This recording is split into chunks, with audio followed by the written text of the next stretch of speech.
Hi friends, welcome back to my channel.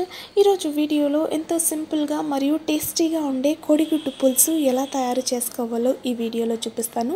దీన్ని even bachelors అయినా చాలా సింపుల్గా తయారు చేసుకునే పద్ధతిని ఈ వీడియోలో చూద్దాము. ముందుగా మనము ఈ కోడిగుడ్డు పులుసుని తయారు చేసుకోవడానికి ఒక కడాయి పెట్టుకొని ఒక 2 స్పూన్స్ ఆయిల్ వేడి చేసుకోవాలి.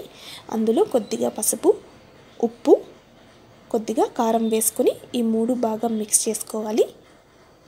తర్వాత ఉడికించుకున్న కోడిగుడ్డు తీసుకొని ఇలా వీడియోలో చూపిస్తున్న విధంగా చాకుతో ఇలా ఘాట్లు పెట్టుకొని ఈ ఆయిల్ మిశ్రమంలో వేసుకొని వీటిని లైట్ గోల్డెన్ కలర్ వచ్చేంత వరకు మనము వేయించుకోవాలి. ఇలా చేయడం వల్ల ఈ కారం, ఉప్పు అంతా ఎగ్ లోపలికి వెళ్ళి చాలా టేస్టీగా ఉంటుంది ఈ పులుసు. సో ఇలా వేయించుకున్న తర్వాత పక్కన పెట్టేసుకోవాలి. ఇప్పుడు ఇదే ఆయిల్లోకి మనము జీలకర్ర వేసుకొని కొద్దిగా ఫ్రై చేసుకోవాలి.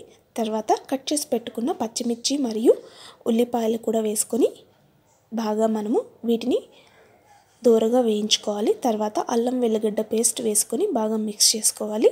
ఇప్పుడు రుచికి సరిపడినంత ఉప్పు, పసుపు, కారం, ధనియాల పొడి, జీలకర్ర పొడి, గరం మసాలా, ఈ మసాలాలన్నీ వేసుకొని ఈ ఆయిల్లో బాగా ఫ్రై అయ్యేంత విధంగా మనము మిక్స్ చేసుకుంటూ బాగా కలుపుకోవాలి.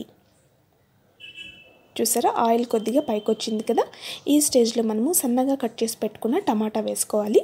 టమాటా వేసుకున్న తర్వాత ఒకసారి మసాలా అంతా బాగా కలిసే విధంగా కలుపుకొని ఒక 2 నిమిషాల పాటు అనగా టమాటా మెత్తగా అయ్యేంత వరకు మనము ఉడికించుకోవాలి మూత పెట్టుకొని.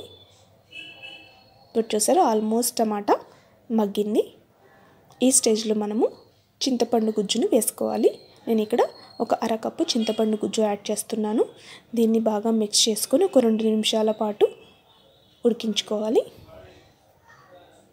చూసారా, చింతపండు గుజ్జు బాగా ఉడికింది. ఇప్పుడు ఇందులోకి మనము మన గ్రేవీ కన్సిస్టెన్సీని చూసుకొని ఒక గ్లాస్ వాటర్ యాడ్ చేశాను నేను. మీకు ఎంత వాటర్ కావాలనిపిస్తే అంత యాడ్ చేసుకోవాలి.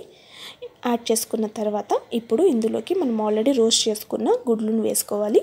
వేసుకొని ఈ చింతపండు రసంలో బాగా ఈ గుడ్లు బాగా ఉడికేంత విధంగా మనం ఇలా వీడియోలో చూపిస్తున్న విధంగా ఉడికించుకోవాలి.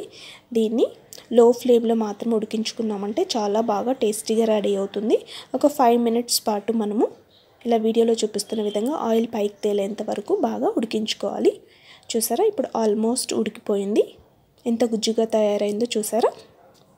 ఈ స్టేజ్లో మనము స్టవ్ ఆఫ్ చేసుకొని సర్వింగ్ బౌల్లోకి తీసుకుంటే ఎంతో కమ్మగా టేస్టీగా ఉండే కోడిగుడ్డు పులుసు రెడీ అవుతుంది.